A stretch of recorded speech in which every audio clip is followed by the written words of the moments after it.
बच्चों, कैसे हो आप सभी। मैं हूं आपकी हिंदी शिक्षिका भावना और स्वागत है आपका मेरे चैनल हिंदी ज़रा हटके पर। आज हम पढ़ने जा रहे हैं कक्षा 10वीं की पाठ्य पुस्तक क्षितिज के काव्य खंड का पाठ नंबर 4, जो कि है उत्साह। तो उत्साह के जो कविता है उसके जो रचयिता हैं वह है सूर्यकांत त्रिपाठी निराला जी। तो आइए पहले निराला जी का जीवन परिचय जान लेते हैं। सूर्यकांत त्रिपाठी निराला जी ये भी छायावाद के ही कवि माने जाते हैं। जैसे हमने पिछली बार जयशंकर प्रसाद जी को पढ़ा था, वे भी छायावाद के थे और निराला जी भी छायावाद के कवि माने जाते हैं। तो सूर्यकांत त्रिपाठी निराला जी का जन्म बंगाल के महिषादल में सन 1899 में हुआ था। वह मूलतः गढ़ईकोला उत्तर प्रदेश के निवासी थे। निराला की औपचारिक का अर्थ होता है फॉर्मल। तो इन्होंने जो फॉर्मल जो शिक्षा ली थी, औपचारिक जो शिक्षा ली थी, वो सिर्फ 9वीं तक ली थी, यानी 9th क्लास तक ही ये पढ़े थे। और फिर उन्होंने स्वाध्याय यानी खुद से पढ़कर संस्कृत, बांग्ला और अंग्रेजी, इन तीनों जो भाषाएं हैं उनका ज्ञान अर्जित किया था। जो रामकृष्ण परमहंस थे और विवेकानंद जी थे, उनकी विचारधारा ने इन पर विशेष प्रभाव डाला। मतलब ये उनसे क्या थे, प्रेरित थे। सन 1961 में इनका देहांत हो गया, अर्थात इनकी मृत्यु जो है वो सन 1961 में हो गई थी। उनकी जो रचनाएं हैं उनमें है अनामिका, परिमल, गीतिका, कुकुरमुत्ता और नए पत्ते। उपन्यास, कहानी, आलोचना, निबंध लेखक में भी इन्होंने जो है अविस्मरणीय का मतलब है जिसको भूल नहीं सकते, ऐसी ख्याति मतलब पॉपुलैरिटी इनकी रही है। मतलब सिर्फ काव्य ही नहीं लिखते थे, उसके अलावा ये उपन्यास, कहानी, निबंध और आलोचना आदि भी लिखा करते थे। आइए अब कविता पढ़ते हैं। अब जान लेते हैं कि ये कविता है क्या। तो उत्साह एक आवाहन गीत है। आवाहन मतलब जो किसी को बुलाने के लिए गाया जाता है। तो इसमें क्या है, इसमें कवि जो है वो बादलों को बुला रहे हैं, बादलों का आवाहन कर रहे हैं कि वे आएं। और जो गर्मी से जो धरती है व्याकुल हो रही है, तप रही है, जब वो आकर बादल वर्षा करेंगे धरती पर, तो वो धरती फिर से कैसी हो जाएगी, शीतल हो जाएगी। अब दूसरे शब्दों में अगर कहें तो उन्होंने धरती को किसके समान बताया है कि धरती जो है वो आशाहीन जो मनुष्य हैं, मतलब जो निराश हो चुके हैं, जिनमें कोई आशा नहीं बची है, मनुष्य हैं, उनकी तरह बताया है धरती को। और बादलों को किसकी तरह बताया है, बादलों को बताया उन्होंने कवि की तरह। तो वो क्या बोलते हैं कवियों से कि आप एक ऐसी कविता लिखो, एक ऐसी रचना करो कि आपकी कविता को पढ़कर जो निराश हो चुके हैं लोग, वो जो हो जाए, फिर से क्या हो जाए, उनमें आशा भर जाए, उनमें स्फूर्ति भर जाए, और वो क्या हो जाए, उनमें प्रेरणा आ जाए। तो इसको हम दो तरह से समझेंगे। एक तो समझेंगे कि बादलों की तरह से कि बादल आ रहे हैं और धरती पर बारिश कर रहे हैं, और दूसरा समझेंगे कि जो पूरी धरती है उस पर जो लोग हैं वो निराश हो चुके हैं। तो कविता जो कवि हैं वो ऐसी कविता लिखे जिससे कि सभी लोगों के मन में फिर से आशा भर जाए। तो आइए शुरू करते हैं। बादल गरजो घेर घेर घोर गगन धाराधर ओ।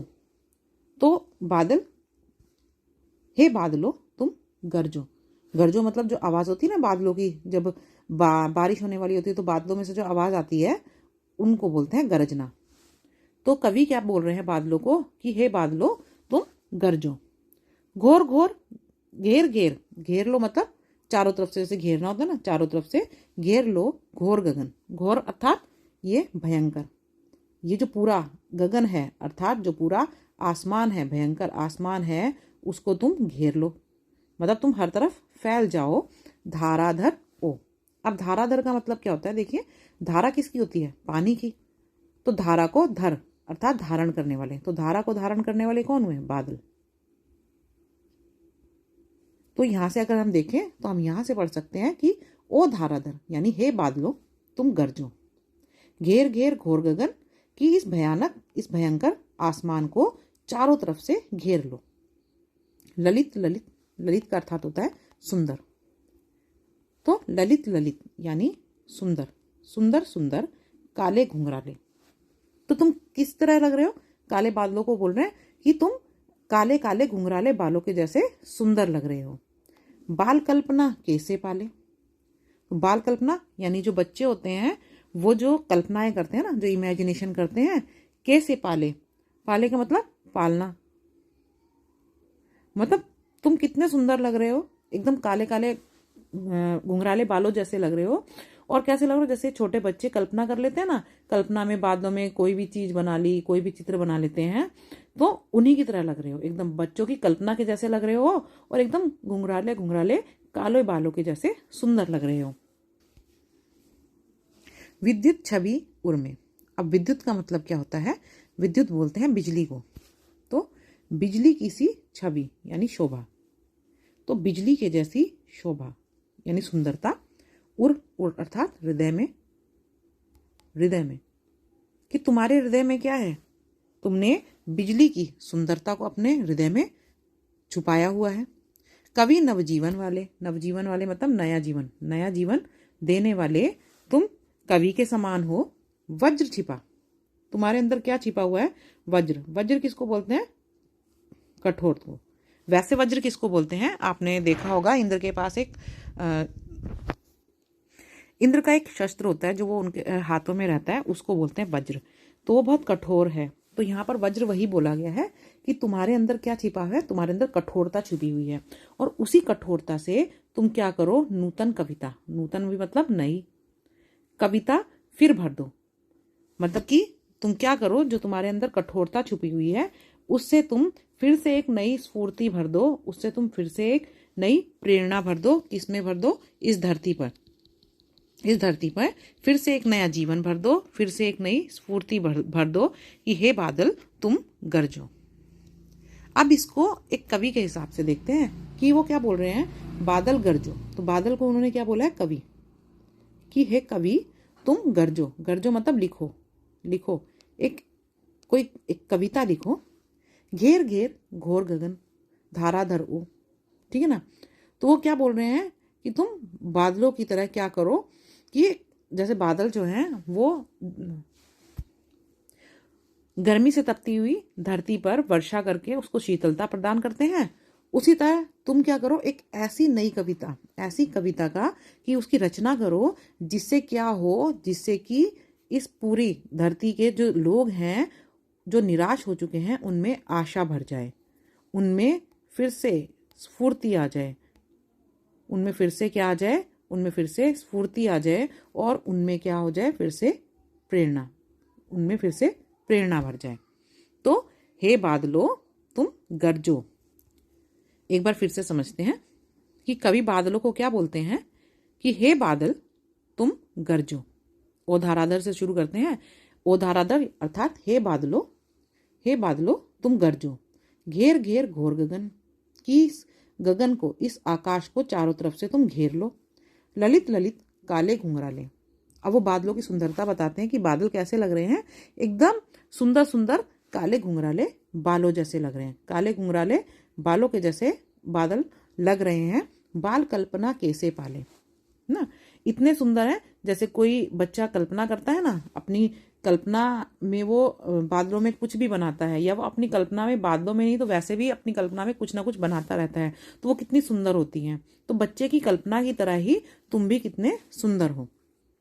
विद्युत छवि उर्मे, तुम्हारे हृदय में बिजली की सुंदरता है, बिजली की शोभा है।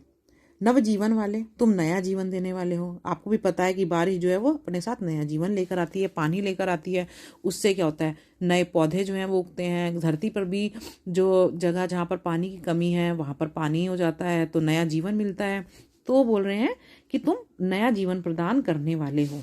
वज्र छिपा, अब देखिए जब बारिश होती है तो आपने देखा होगा कि बादल गरजते भी हैं और बिजली भी चमकती है। तो बिजली तो उन्होंने बोल दिया कि तुम्हारे जो हृदय में बिजली जो है वो है।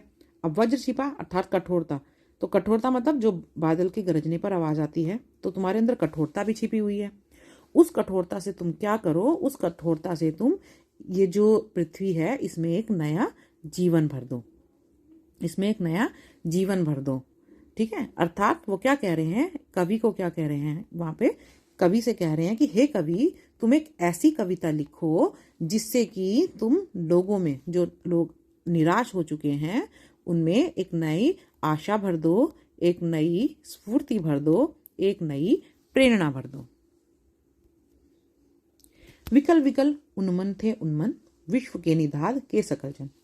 तो पहले दूसरी लाइन से पढ़ते हैं क्या है? विश्व के निधाद के सकल जन। निधाद का अर्थ है गर्मी, गर्मी, और सकल का मतलब है सारे। तो जो पूरे विश्व में, पूरे संसार में जगत के जो लोग थे, जन अर्थात दो, है ना, तो जगत के जो सारे लोग थे वो विकल थे। विकल अर्थात बेचैन। इस संसार के जो सारे लोग थे वो किससे बेचैन थे? गर्मी से बेचैन थे, उन्मन थे, परेशान थे। तो पहले दूसरी लाइन से इसका अर्थ पढ़ेंगे तो समझ में आएगा। देखिए कि इस संसार के जितने भी लोग थे, सभी जो लोग थे वो गर्मी से क्या थे? बेचैन थे और परेशान थे। आए अज्ञात दिशा से अनंत के घन। तभी तुम अज्ञात, अज्ञात मतलब जिसके बारे में नहीं पता। तभी जो बादल हैं वो कहाँ से आते हैं? अज्ञात दिशा से, अर्थात जिनकी दिशा के बारे में नहीं पता। और अनंत के घन, घन अर्थात बादल, बादल, और अनंत मतलब जिसका कोई अंत नहीं। तो बादल हमेशा कहाँ से आते हैं? आपको पता चलता है कि वो किस तरफ से आ रहे हैं, है ना? अज्ञात दिशा से आते हैं। और अनंत के घन, अनंत अर्थात आकाश, आकाश अनंत ही होता है, उसका तो कोई अंत नहीं है। तो आप अनंत के यानी आकाश के बादल हो। तप्त धरा, तप्त अर्थात तपती हुई, गर्मी से तपती हुई, जलती हुई, धरा अर्थात धरती। तो जो गर्मी से धरती जो है वो जल रही है, जो परेशान है, जल से फिर गर्मी से जो धरती जो है तप रही है, जल रही है, उस पर तुम बारिश कर दो और उसको फिर से शीतल कर दो। शीतल अर्थात ठंडा कर दो। अर्थात जो लोग गर्मी से परेशान हैं धरती पर, उनके लिए तुम क्या करो? बारिश कर दो और इस धरती को फिर से ठंडा कर दो। हे बादल गरजो। बात फिर से अगर बोलें तो कवि के संदर्भ में देखें तो कवि क्या कह रहे हैं कि जो विश्व के यानी संसार के सभी लोग थे वो निराश हो चुके हैं, बेचैन हैं, परेशान हैं, ठीक है ना? उनके लिए तुम किसकी तरह हो? तुम अज्ञात दिशा से आए हुए अनंत, अनंत आकाश के बादल की तरह हो। कवि को बोल रहे हैं कि हे कवि, तुम किसकी तरह हो? तुम उन बादलों की तरह हो जो अज्ञात दिशा से आते हैं और इस अनंत जिसका कोई अंत नहीं, ऐसे आकाश के बादल हो तुम तप्त धरा पर, अर्थात जो लोग परेशान हैं उन पर जल बरसाकर अर्थात अपनी कविता के माध्यम से शीतल कर दो, यानी उनके अंदर क्या भर दो? प्रेरणा भर दो। हे बादल गरजो। आइए एक बार जल्दी से समझ लेते हैं पूरी कविता को, वो भी शॉर्ट में। तो कवि क्या कह रहे हैं कि हे बादल तुम गरजो, इस पूरे आकाश को तुम चारों तरफ से घेर लो और तुम गरजो। तुम इतने सुंदर हो, ऐसा लगता है जैसे कि काले काले घुंघराले बाल हों। और जैसे बालक जो है ना वो अपनी कल्पनाओं में सुंदर सुंदर चीजें बनाते हैं, उतने ही सुंदर जो हो तुम लग रहे हो। तुमने अपने हृदय में बिजली की सी सुंदरता छिपाई हुई है और तुम नया जीवन प्रदान करने वाले हो। तुम्हारे अंदर कठोरता भी छिपी हुई है, तो उसी कठोरता से तुम क्या करो? इस पूरे संसार में नया जीवन भर दो। हे बादल तुम गरजो। कि अर्थात क्या कहते हैं कि हे तुम एक ऐसे कवि हो, तुम एक ऐसे कवि हो जो लोगों को नया जीवन प्रदान कर सकते हो, है ना? तो तुम एक ऐसी कविता लिखो जिससे क्या हो, इस धरती के जो लोग हैं जो निराश हो चुके हैं उनमें तुम एक नई प्रेरणा भर दो, उनमें एक नई आशा भर दो। ऐसी कविता की रचना करो, ठीक है? आगे बोलते हैं कि हे बादलों, क्या था जो विश्व के संसार के सभी लोग जो गर्मी से परेशान थे, बेचैन थे, परेशान थे, तभी तुम किसी अज्ञात दिशा से अर्थात जिसके बारे में नहीं पता ऐसी दिशा से आते हो और तुम इस अनंत आकाश के बादल हो। तो इस तपती हुई धरती को फिर से अपने जल से शीतल कर दो, यानी ठंडा कर दो। जो धरती है वो जो गर्मी से जल रही है, तप रही है, उसको तुम अपने जल से यानी बारिश कर दो और बारिश के जल से उसको फिर से ठंडा कर दो। तो हे बादल गरजो। और कवि को क्या बोल रहे हैं कि हे कवि, मतलब जो लोग हैं, जो संसार के सभी लोग हैं जो निराश हो चुके हैं, जो बेचैन हैं, जो परेशान हैं, तुम उनके लिए क्या हो? अज्ञात दिशा से आए हुए बादलों के समान हो। तो तुम उन जो निराश लोग हैं उनके अंदर अपनी कविता से फिर से क्या भर दो? आशा भर दो, फिर से एक प्रेरणा भर दो। हे बादल गरजो। उम्मीद करती हूँ बच्चों कि आपको ये कविता समझ में आई होगी। चैनल को लाइक और सब्सक्राइब कर देना और अब मिलते हैं अगले भाग में।